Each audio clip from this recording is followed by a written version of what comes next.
నమస్తే. Welcome to Suman TV. ఇటీవల కాలంలో ప్రతి ఒక్కరు బాడీ పెయిన్స్ అనే కంప్లెయింట్ ఎక్కువగా చూపిస్తూ ఉంటారు. సో, ఎలాంటి ఫీవర్ లేకపోయినా, ఎక్కువ వర్క్ చేయకపోయినా, సో, ఎలాంటి కండిషన్‌లో ఉన్నా కూడా వాళ్ళ ఏజ్‌తో కూడా సంబంధం లేకుండా బాడీ పెయిన్స్ అని చెప్తూ ఉంటారు.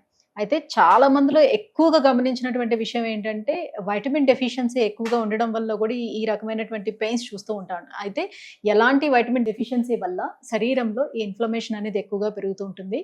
సో, దీనికి కారణం ఏమిటి? అండ్ హోమియోపతిలోనే దీనికి ఎలాంటి మెడిసిన్ మనకు అందుబాటులో ఉంది? ఈ విషయాలన్నీ అడిగి తెలుసుకుందాం. మనతో పాటు ఉన్నారు డాక్టర్ చేతన్ రాజ్ గారు. Hello sir. Hello madam. Sir, ఎక్కువగా బాడీ పెయిన్స్, ఫీవర్ ఉండదు.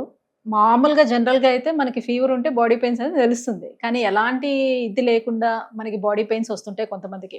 కొంతమందికి శరీరంలో ఒక్కొక్క భాగంలోని పెయిన్స్.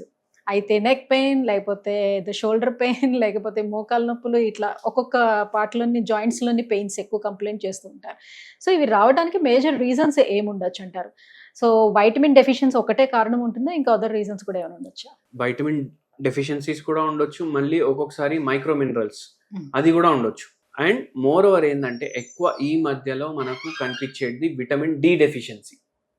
దీంతో అన్ని నొప్పులు ఉంటాయి. అంటే చేతులు లాగడం, కాళ్ళు లాగడం, ఎట్లా నరాల నొప్పులు ఉంటాయి, అది కూడా విటమిన్ డి డెఫిషియన్సీ తోటి ఒక్కొక్కసారి అవ్వచ్చు. ఎక్కువ మనకు జాయింట్స్ లో నొప్పులు. అంటే జాయింట్ అంటే ఏంటి అంటే ఎక్కడైతే రెండు బొక్కలు కలుస్తాయి కదా, అది జాయింట్ అంటారు. ఇప్పుడు మనం ఈ మోకాలు ఉన్నాయి, వాకింగ్ కి మన మోకాలు బెండ్ అవుతాయి కదా, కాళ్ళు బెండ్ అవుతాయి కదా వాకింగ్ చేసేటప్పుడు. ఎందుకు బెండ్ అవుతాయి? అక్కడ జాయింట్ ఉంది. కింద బొక్క పైన బొక్క జాయిన్ అయ్యి జాయింట్ ఫామ్ చేస్తుంది. హిప్ జాయింట్స్, ఇది హిప్స్. హిప్స్ కి కూడా మనకు జాయింట్ ఉంటుంది. అయితే ఎక్కడెక్కడ మీరు మీ బాడీని బెండ్ చేయగలుగుతున్నారు అక్కడ జాయింట్ ఉంది.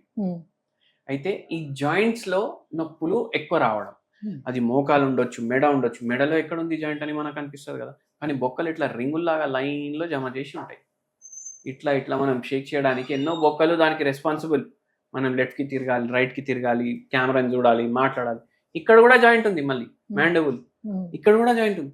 అయితే అట్లా ఏంది ఈ అన్నిట్లా నొప్పులు, అది విటమిన్ డి డెఫిషియన్సీ వల్ల మనకు కనిపిస్తుంది ఎక్కువ. అండ్ ఇది ఎంతమందికి ఉంది అంటే అందరికీ ఉంది అనుకోండి. అందరికీ ఉంది, ఆల్మోస్ట్ ఈ రోజుల్లో ఆల్మోస్ట్ అందరికీ ఉంది. ఇంతకుముందు ఒక 5% మందికి మొత్తం భారతదేశంలో విటమిన్ డి డెఫిషియన్సీ ఉండే అంటే ఇప్పుడు 95% మందికి విటమిన్ డి డెఫిషియన్సీ ఉంటుంది. వైటమిన్ డి డెఫిషియన్సీ మేజర్ గా రావడానికి రీజన్స్ ఏమున్నాయి? రీజన్స్ ఏమున్నాయంటే మన రంగు.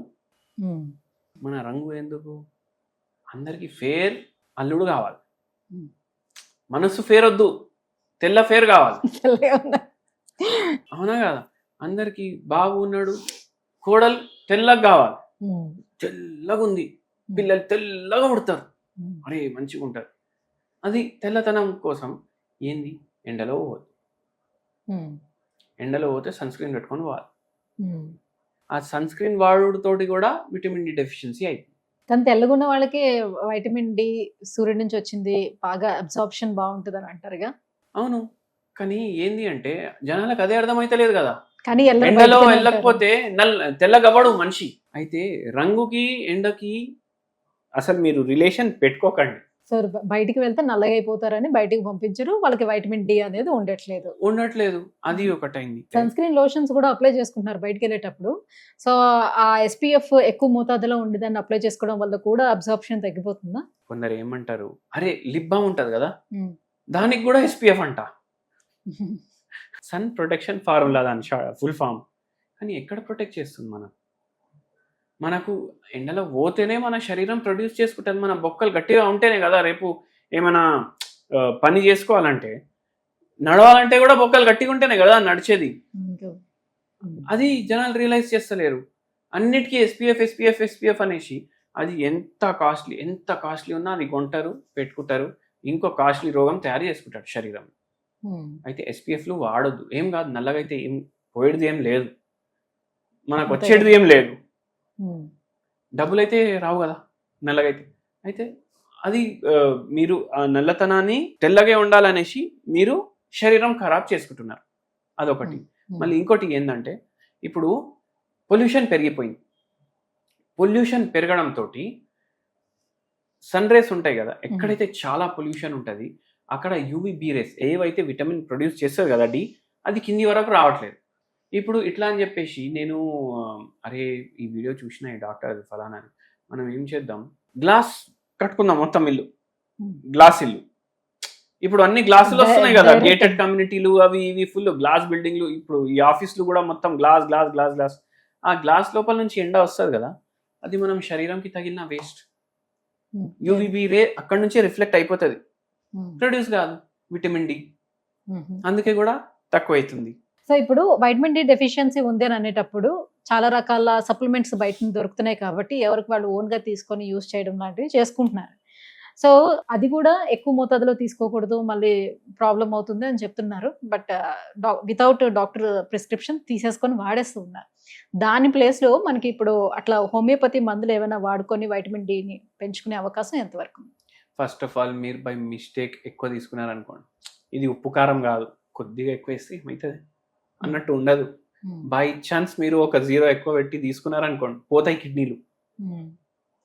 అండ్ విటమిన్ డి ఇది పల్లీల పటానాలు కాదు ఇట్లా తీసుకోవడానికి, అది ఒక స్టెరాయిడ్. అది ఎంత ఉండాలి బాడీలో అంతే ఉండాలి. మరి ఎక్కువ అయితే కూడా ఇప్పుడు 2 జాయింట్లు ఉంటాయి కదా, ఒక జాయింట్ గాయబ్ అయిపోతుంది.